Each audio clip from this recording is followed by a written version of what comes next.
Well, ladies and gents, leak season for Modern Warfare is officially upon us, as the gaming revolution and his sources have dropped a few bombshell leaks this past weekend.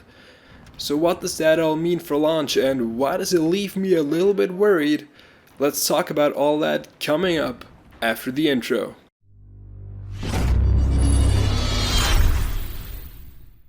So, in case you don't know, the Gaming Revolution is a YouTuber who is basically responsible for leaking a lot of stuff about Modern Warfare.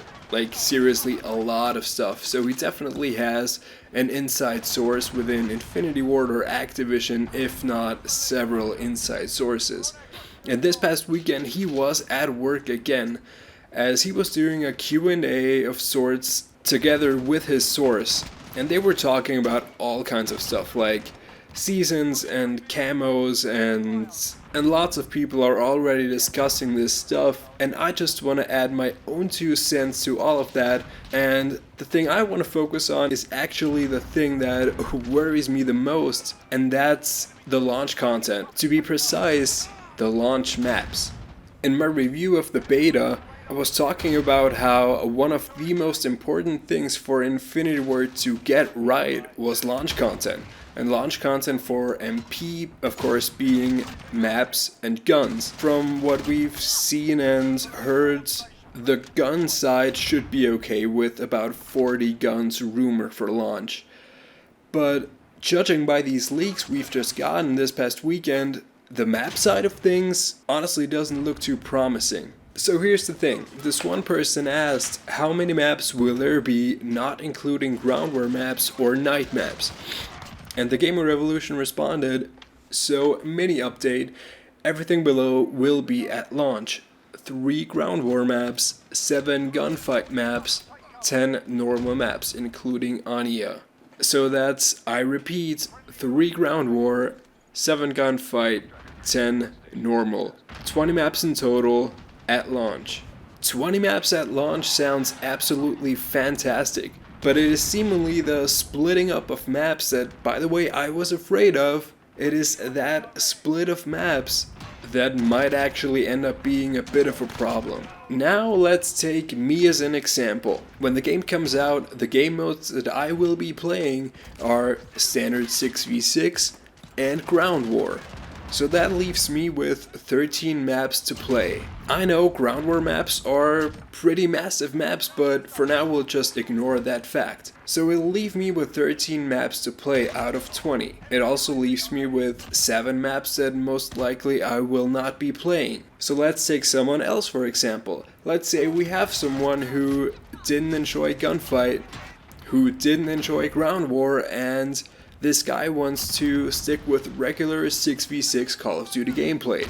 That leaves that guy with 10 maps at launch. And your opinion might of course be different than mine, but in my opinion 10 standard 6v6 launch maps, that's not exactly a good amount.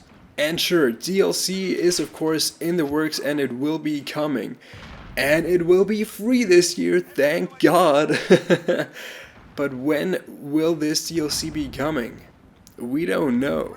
I think it should have to be rather sooner than later, because with 10 launch maps, that's standard 6v6 launch maps, there is a, medium to big risk of getting bored with the game if you are putting in a decent amount of time in the beginning. Of course, these quote leaks have to be taken with a grain of salt, as they're by no means confirmed in any way. Still, the source has been pretty accurate in the past. And I also don't like complaining about a game that's not even been released yet. After all, while we are probably getting a pretty good picture of what to expect at launch, I think the best thing we can do now is just be as positive as possible. Let's hope for the best, with launch being pretty close now. Maybe things will actually end up changing, and maybe we'll have more MP content at launch than expected. Well, if not, then we can at least hope for an absolutely fantastic DLC season. Let's stay positive here. It's the best we can do after all, right? Speaking of DLC though, I'm pretty excited to see how they handle it this year. First of all, because it is free maps for everyone, and I am just so happy about this. Oh my god. Finally, no more split up player pools because of players having DLC and players not having DLC, and just finally enough of that. And crossplay too, which just that is some good news and all that. But the one thing I am interested to see how they handle it is considering the fact that they basically have to do 3 different types of maps. So that's standard, gunfight, and ground war. I'm wondering how they're gonna split up the DLC. I mean, as long as we're getting a good amount of maps in DLC, I'm happy with it, but still I'm really just unsure how they're gonna handle it this year. Even though I still think that the main focus should be on 6v6 standard maps. That's nothing against the other 2 game modes or the other 2 types of maps, so that's ground war and gunfight. It's just that the standard is still 6v6, so the standard should get the most amount of maps. At least that's what I would feel to be the most logical thing to do.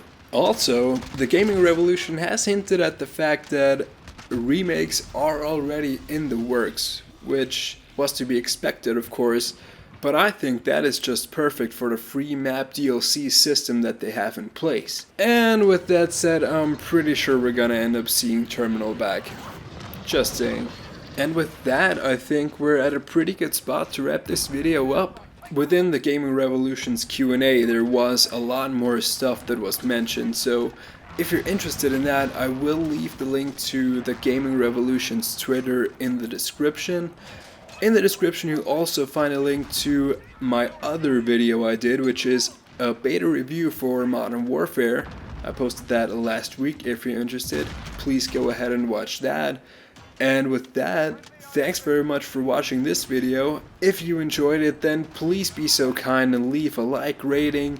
If you're interested in seeing more videos like this, then please subscribe. There will be more on the way, trust me. And yeah, I don't really have anything else to say, so thanks for watching again, and I'll see you soon. Bye guys, thanks.